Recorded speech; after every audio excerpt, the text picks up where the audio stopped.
One nation one election को लेकर पिछले काफी दिनों से देश में चर्चाओं का दौर जारी है। मंगलवार को आखिरकार यह बिल लोकसभा में पेश हो गया, जिस पर विपक्ष की तरफ से भारी विरोध देखा गया। केंद्रीय गृह मंत्री अमित शाह ने लोकसभा में कहा कि इस बिल को आगे चर्चा के लिए जेपीसी यानी ज्वाइंट पार्लियामेंट्री कमेटी के पास भेजा जाएगा। संसद में इस बिल के आसपास क्या हुआ, ये जानते हैं इस वीडियो में। मंगलवार को देश के कानून मंत्री अर्जुन राम मेघवाल ने लोकसभा में आम चुनाव और विधानसभा चुनाव एक साथ कराने वाले 129वें संविधान संशोधन बिल 2024 को लोअर हाउस में पेश किया। इसे लेकर सभापति ने सदन में वोटिंग कराई, जिसमें बिल को पेश किए जाने के पक्ष में 269 वोट, जबकि इसके विरोध में 198 वोट पड़े। हालांकि बिल को पेश करते हुए कानून मंत्री अर्जुन राम मेघवाल ने कहा कि 129वें संविधान संशोधन bill 2024 one nation one election लागू करने के मकसद से लाया गया है। इसका मकसद लोकसभा और राज्यों के विधानसभा चुनाव एक साथ कराना है। यह बिल पूर्व राष्ट्रपति रामनाथ कोविंद की अध्यक्षता में बनी कमेटी की सिफारिशों से जुड़ा हुआ है। इसका मकसद इलेक्शन को सही तरीके से करवाना है, साथ ही बार बार चुनाव की वजह से होने वाले फाइनेंशियल और प्रशासन पर पड़ने वाले बोझ को कम करना और बेहतर शासन सुनिश्चित करना है। इस बिल के तहत संविधान के कई प्रोविजंस में बदलाव का प्रस्ताव है, जैसे आर्टिकल 83 संसद का कार्यकाल, आर्टिकल 172 राज्य विधानसभाओं का कार्यकाल और संविधान में एक नया आर्टिकल 82A जोड़ने का प्रस्ताव भी है, जो पूरे देश में एक साथ चुनाव कराने की अनुमति देगा। इस बिल पर सत्ता और विपक्ष एक दूसरे पर हमलावर नजर आए।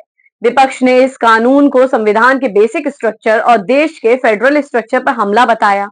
कांग्रेस के उपनेता और असम के जोरहाट से पार्टी के सांसद गौरव गोगोई ने कहा, ये जो दो कानून हैं, संविधान और नागरिकों के वोट देने के कॉन्स्टिट्यूशनल राइट्स पर हमला है और इसका हम पुरजोर विरोध करते हैं। विरोध का आधार ये है कि इसमें चुनाव आयोग को ये ताकत दी गई है कि वे राष्ट्रपति को अपना निर्णय दे सकते हैं कि कब इलेक्शन हो सकता है। कभी भी इससे पहले चुनाव आयोग को ऐसी ताकत भारत के संविधान निर्माताओं ने नहीं दी। साथ ही उन्होंने ये भी कहा कि चुनाव आयोग की सीमाएं अनुच्छेद 324 में है, जहां पर चुनाव की निगरानी, कंट्रोल, चुनाव नियम कैसे बनाए जाने चाहिए, वहीं तक ही चुनाव आयोग की ताकत को सीमित रखा गया है। वहीं एआईएमआईएम की अध्यक्ष और हैदराबाद से सांसद असदुद्दीन ओवैसी ने कहा कि ये बिल जमहूरियत के लिए खतरा है। ये बिल संविधान के बुनियादी ढांचे के खिलाफ है और रीजनल पार्टीज को खत्म करने का काम करेगा।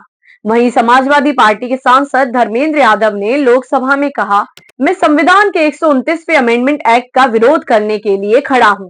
मुझे समझ में नहीं आ रहा है कि अभी 2 दिन पहले संविधान को बचाने की, संविधान की गौरवशाली परंपराओं की कस्में खाने में कोई कमी नहीं रखी। 2 दिन के अंदर ही संविधान की मूल भावना और मूल ढांचे को खत्म करने के लिए संविधान अमेंडमेंट बिल लाए हैं। वायनाड से कांग्रेस सांसद प्रियंका गांधी ने कहा, ये संविधान विरोधी बिल है क्योंकि ये हमारे देश के संघीय ढांचे के खिलाफ है। हम इस बिल का विरोध कर रहे हैं। तो वहीं भारतीय जनता पार्टी के वरिष्ठ नेता और पूर्व कानून मंत्री रविशंकर प्रसाद ने दोनों विधेयकों को पेश किए जाने को ऐतिहासिक दिन बताया और कहा कि देश में एक साथ चुनाव कराने का मुद्दा 2 दशकों से लंबित था, जबकि चुनाव आयोग, विधि आयोग और राजनीतिक विचारकों ने कई बार इसकी सिफारिश की थी। ये बात तो हो गई सत्ता पक्ष और विपक्ष की। अब हम आपको बताते हैं कि इस बिल पर लीगल एक्सपर्ट्स का क्या कहना है। इस बिल के बारे में सीनियर काउंसिल अभिषेक मनु सिंघवी ने कहा, आप सीधे तौर पर राज्य और लोकल चुनाव को अफेक्ट कर रहे हैं और यह राज्य की मंजूरी के बिना नहीं हो सकता है। वहीं इस बारे में सीनियर काउंसिल हरीश साल्वे का कहना है कि जबकि संविधान संशोधन के लिए विशेष बहुमत जरूरी है, representation of the people act जैसे दूसरे कानूनों में बदलाव सिंपल मेजोरिटी से किया जा सकता है। यह बिल न सिर्फ संसद में बल्कि सुप्रीम कोर्ट में भी संवैधानिक और कानूनी परीक्षा से गुजरेगा। इस बिल की सफलता इस बात पर निर्भर करेगी कि ये संवैधानिक ढांचे, संघीय ढांचे और लोकतंत्र के सिद्धांतों पर कितना खरा उतरता है। हालांकि सीनियर काउंसिल सिद्धार्थ लूथरा का मानना है कि राज्यों की मंजूरी जरूरी नहीं है, क्योंकि इस बिल में 7वीं शेड्यूल में बदलाव का प्रस्ताव नहीं है। अब बात करते हैं कि one nation one election bill में आगे क्या हो सकता है।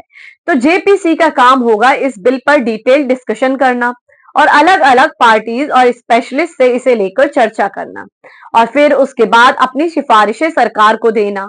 तो इस तरह इस बिल को लेकर जेपीसी की जिम्मेदारी बढ़ जाती है। और अब उससे उम्मीद की जाती है कि वे कंसल्टेशन करने के बाद लोगों की राय भी ले। अगर यह बिल संसद के दोनों सदनों में पास हो जाता है तो पूरे लोकसभा और विधानसभा चुनाव एक साथ होने का रास्ता साफ हो जाएगा।